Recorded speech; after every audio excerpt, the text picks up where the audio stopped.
교통 불편으로 민원이 제기돼 온 의정부 민락지구에 버스 노선이 확충됐지만 주민들이 피부로 느끼는 교통 개선은 없는 것으로 나타났습니다. 의정부시는 시내버스 노선 추가와 광역버스 노선을 확충할 계획입니다. 동두천시가 코로나19로 침체된 지역 경기를 살리기 위해 시민 1인당 10만 원의 2차 재난 기본소득을 지급하기로 했습니다. 대상자는 오는 9일부터 행정복지센터에서 신청하면 됩니다. 경기도 내년 예산이 올해보다 6.5% 증가한 28조 7천억 원으로 편성됐습니다. 복지 예산이 10조 9천억 원으로 가장 많은 비중을 차지했습니다. 현재 경기도는 낮은 고령화 수준을 보이고 있지만 고령화 속도는 전국에서 가장 빨라 선제적인 전략이 필요하다는 주장이 제기됐습니다. 한 주간의 경기도 소식, 주간 경기도에서 전합니다.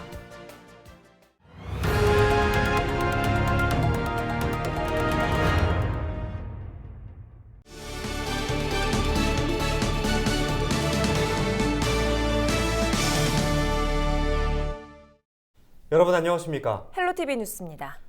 지난해 저희 헬로티비 뉴스에서 의정부 밀락지구의 교통 문제를 보도해드렸습니다.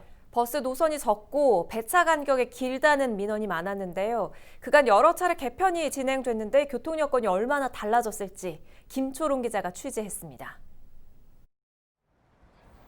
의정부 밀락지구입니다. 이곳은 전철이 없어 버스가 유일한 대중교통수단인데 그간 교통 불편 민원이 계속됐습니다. 노선 수가 적고 배차 간격이 길다는 민원이 계속되자 의정부시는 지난해부터 올해 10월까지 총 7차례에 걸쳐 버스 노선을 개편했습니다. 얼마나 달라졌을지 지난해 10월과 올해 10월의 버스 노선을 살펴봤습니다. 먼저 전체 노선 수는 증가했습니다. 19개에서 6개가 증가해 25개로 늘었습니다. 시내버스 노선은 10개에서 12개로, 마을버스 노선은 6개에서 7개로 증가했습니다. 새로 생긴 시내버스 1-8, 1-9 노선과 마을버스 206-5 노선은 밀락지구와 고산지구를 모두 지나도록 했습니다. 직행 좌석버스의 경우 잠실로 가는 노선이 1개에서 3개로 늘었고 상봉으로 가는 노선이 하나 추가됐습니다. 잠실행 광역버스 도입으로 밀락지구에서 서울 강남권까지 90여 분이 소요되었던 것을 40분으로 크게 단축함으로써 강남권 접근성이 대폭 향상되었습니다. 또 운행 대수는 1년 사이 36대가 증가했습니다. 시민들은 지난해보다 교통 여건이 나아진 것에 동의했습니다. 하지만 이렇다 할 변화는 없다는 반응입니다. 1년 전에 비해서는 좀 낫다고요. 광역버스가 잠실로 가는 게 생겼고 2개나 그거 외에는 그냥 뭐 대중교통들이 다 원만하진 않으니까. 노선은 많이 생겼는데 그렇게 사람 수가 차가 많이 생겨서 줄거나 이러진 않은 것 같아요. 그만큼 많이 입주하시고 사시는 분들이 많아지니까. 버스 노선을 확충해 나가고 있지만 현재 수요에 비하면 변화가 적은 겁니다. 의정부시는 탑성역과 의정부역 방면 노선을 추가로 도입하고 서울행 광역버스 노선을 확충할 계획이라고 밝혔습니다. 인구 13만 명을 예상하는 밀락지구, 더 확실한 교통 개선책이 필요하다는 지적입니다. 헬로티비 뉴스 김초롱입니다. 동두천시가 시민 1인당 10만 원의 2차 재난 기본소득을 지급합니다. 지급 대상은 지난달 30일 기준 동두천시에 주소를 둔 시민이며 결혼 이민자나 영주권자도 해당됩니다. 대상자는 오는 9일부터 거주지 행정복지센터를 방문해 신청하면 지역화폐로 지급받게 되는데요. 동두천시의 2차 재난 기본소득은 94억 원이 소요될 전망입니다. 경기도 내년 예산이 올해보다 6.5% 증가한 28조 7천억 원으로 편성됐습니다. 일반 회계는 24조 9천억 원, 특별 회계는 3조 8천억 원이 편성됐습니다. 분야별로는 복지 예산이 10조 9천억 원으로 올해보다 8천억이 늘어 8.2%의 증가세로 가장 큰 비중을 차지했습니다. 경제 분야 예산은 지역화폐 확대 발행 등으로 올해 대비 53.3%가 증가한 5,700억 원으로 확대됐습니다. 경기도교육청이 내년 예산을 올해보다 3.2% 줄어든 15조 9천억 원으로 편성해 도의회에 제출했습니다. 주요 사업별로는 고교 무상교육에 5,900억 원, 무상급식 8,800억 원, 학교 신축과 증설 3,800억 원, 학교 안전시설 개선에 8,800억 원 등입니다. 또한 코로나19에 따른 온라인 수업과 미래교육 기반 조성을 위해 1,000억 원, 방역 물품비 118억 원 등이 반영됐습니다. 경기교육청은 세입 재원이 감소한 반면 교직원 인건비 상승분과 고교 무상 교육비, 남부청사 이전 시설비 등으로 사업 예산의 감액이 불가피하다고 설명했습니다. 네, 한 주간 경기도 소식을 정리해드리는 주간 경기도 시간입니다. 경기도의 고령화 속도가 전국에서 가장 빠르다는 주장이 제기됐는데요. 또 급증하고 있는 디지털 성범죄 피해자들을 돕기 위해 경기도가 전담 조직을 구성해 지원에 나섰습니다. 주간 경기도 김호 기자가 정리했습니다. 경기도의 고령화 속도가 전국에서 가장 빨라 선제적인 전략이 필요하다는 주장이 제기됐습니다. 경기도 인구정책 토론회에서 한국보건사회연구원 이상림 연구위원은 현재 경기도는 낮은 고령화 수준을 보이고 있지만 고령화 속도는 전국 최고 수준이라고 밝혔습니다. 이에 따라 기존 출산 장려와 노인 복지에 기반한 인구 정책을 넘어 인구 변동에 대한 선제적이고 종합적인 대응이 필요하다고 지적했습니다. 이어 경기도의 지역화된 인구 정책을 수립하기 위해서는 지역 인구 변동에 대한 이해도를 높일 수 있는 인구 정책 역량 강화 교육과 컨설팅 지원이 필요하다고 밝혔습니다. 경기도가 디지털 성범죄 피해자를 돕기 위해 전담 조직을 구성했습니다. 전담 조직은 앞으로 피해자에 대한 초기 상담과 영상 삭제 지원, 영상 유포 모니터링을 실시합니다. 또 가해자에 대한 수사와 법률 상담, 피해자 긴급 생활 지원도 실시합니다. 경기도는 전담 조직을 내년 초 디지털 성범죄 피해자 원스톱 지원센터로 확대해 더욱 체계적이고 효과적인 피해자 지원에 나설 방침입니다. 양주와 동두천으로 이전이 결정된 경기교통공사와 일자리재단의 원활한 이전을 위해 경기도와 해당 지자체가 업무 협약을 체결했습니다. 협약에 따라 경기도는 2개 기관의 이전을 차질 없이 추진하고 양주시와 동두천시는 2개 기관 관련 사업의 원활한 추진을 위해 상호 협력하기로 했습니다. 현재 부천에 위치한 경기도 일자리 재단은 지난 2016년 건립 때 취업과 교육 훈련 지원과 일자리 정책 연구 등을 담당하고 있으며 동두천 이전이 확정됐습니다. 경기도 공공버스 등 대중교통 체계를 관리할 경기교통공사는 올 상반기 설립 협의가 완료된 기관으로 올해 안에 양주시에 사무실을 개소할 예정입니다.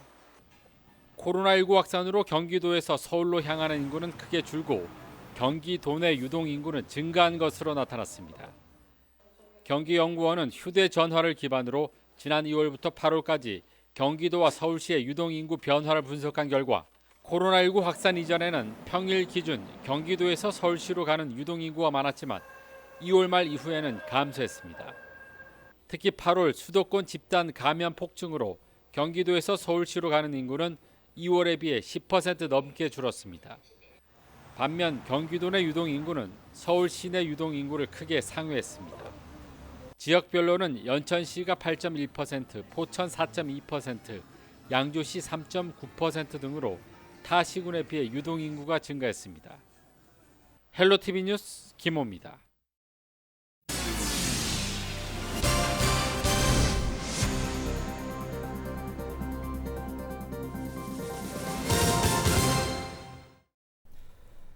청년 취업 문제와 함께 사회적 과제로 떠오르는 것이 바로 중장년층의 일자리 문제입니다. 또 의회도 중장년층 재취업을 위해서 노력하고 있는데요. 김원기 경기도의회 의원과 관련된 이야기 나눠보겠습니다. 의원님 안녕하십니까? 네, 안녕하세요. 경기도의 김원기 의원입니다. 반갑습니다.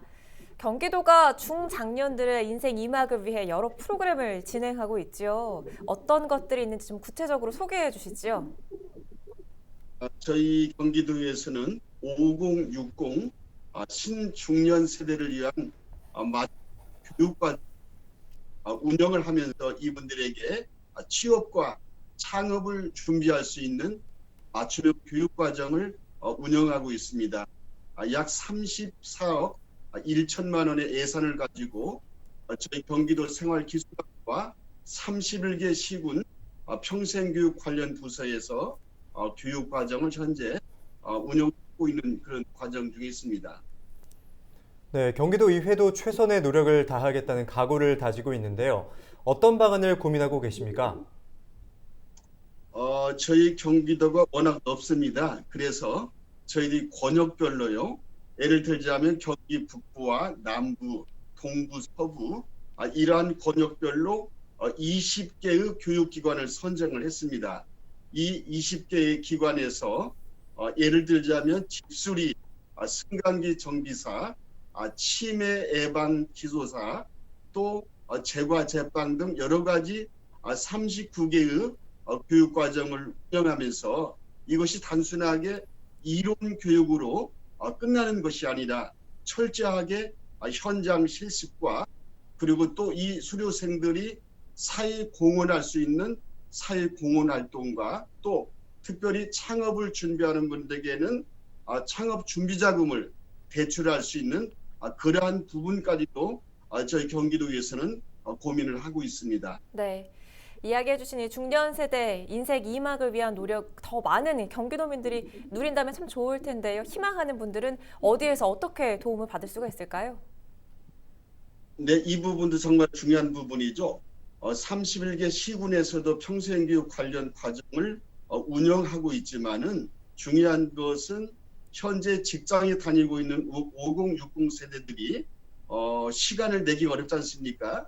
그래서 비대면 과정인 온라인과 오프라인 그 과정도 동시에 운영을 하고 있으며 대부분의 교육 과정은 야간이나 주말 시간대에 운영을 하고 있기 때문에 우리 도민 여러분께서는 크게 교육 과정에서 걱정을 하지 않으셔도 좋을 것 같습니다.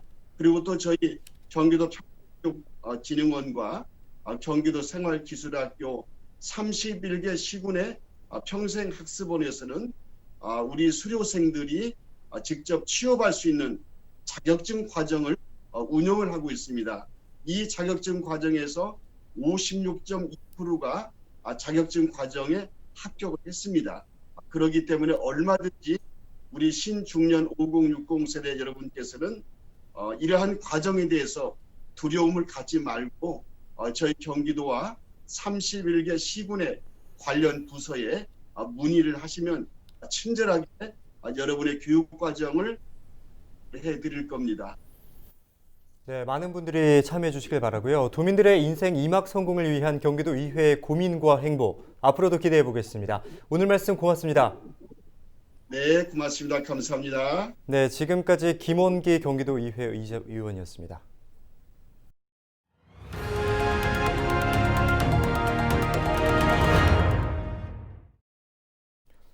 경기도 공공배달앱인 배달특급 2차 사업지 공모에 22개 시군이 참여합니다. 경기도 주식회사는 지난달 6일부터 30일까지 배달특급 2차 사업지 공모를 벌인 결과 의정부와 동두천, 양주와 연천, 포천 등 22개 시군이 신청했다고 밝혔습니다. 2차 사업지는 각 시군이 제출한 배달앱 활성화 전략과 지원 정책 등을 검토해 이달 중 발표될 예정인데요. 사업지로 선정되면 내년 3월부터 서비스를 시작하게 될 전망입니다. 경기도가 4분기 청년 기본소득 신청을 2일부터 한 달간 접수합니다. 신청 대상은 3년 연속 거주했거나 거주한 일수의 합이 10년 이상인 만 24세 경기도민입니다.